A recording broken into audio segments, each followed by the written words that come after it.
Nari McDiarmid with you, and I'm pleased to introduce Dennis Karp, Executive Chairman with Manuka Resources. And Dennis, we're speaking ahead of Mining News Select in Sydney. What opportunity does Manuka present to investors?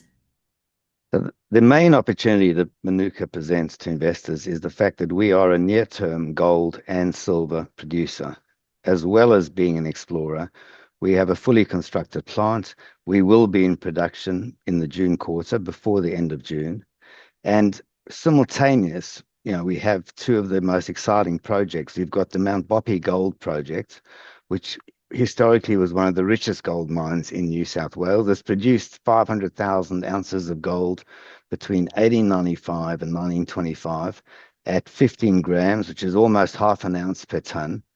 And the Wonawinta silver project, Australia's largest primary producer of silver. So being a primary producer, we produce silver metal. Most of our competitors or peers would produce silver in a concentrate. That's the opportunity that this presents to any of our investors. Now, you've touched on a couple of the historical points of Mount Boppy, for example, but what for you are the key features of your Wonawinta Silver Project and Mount Boppy Gold Mine?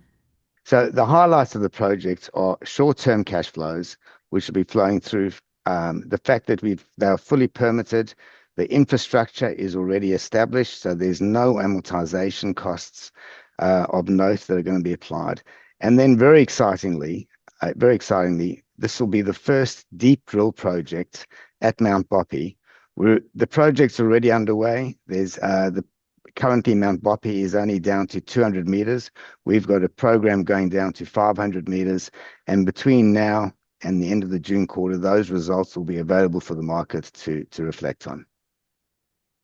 Well, you've mentioned aiming for gold and silver production in the near term and the current drilling program. So I'm imagining those are your focus in the near term, but what else is on the cards that investors should be aware of? So we have a very large tenement package. We've got 1,250 square kilometers of tenements between the silver project, the Wonawinta silver project, and the Mount Boppy gold project. We haven't done justice to those two projects from an exploration perspective. And importantly, throughout the next near term, we'll be generating cash flows that will self-fund our exploration programs. The Cobar Basin is a very deep basin. So our peers, our neighbors, if we start at the top, Polymetals with the Endeavour mine, they're over a kilometer deep.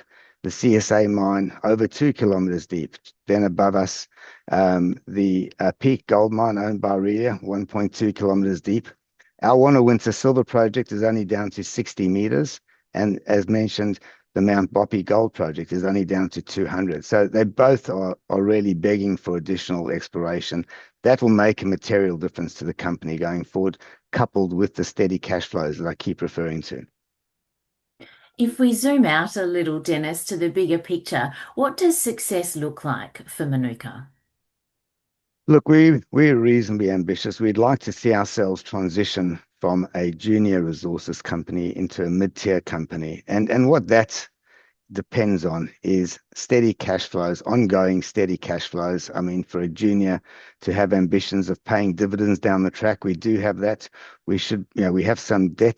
We have some debt that will be coming onto our balance sheet. That's been announced to the market. That can be repaid very quickly from our production cycle. From that, we have a 10-year mine plan.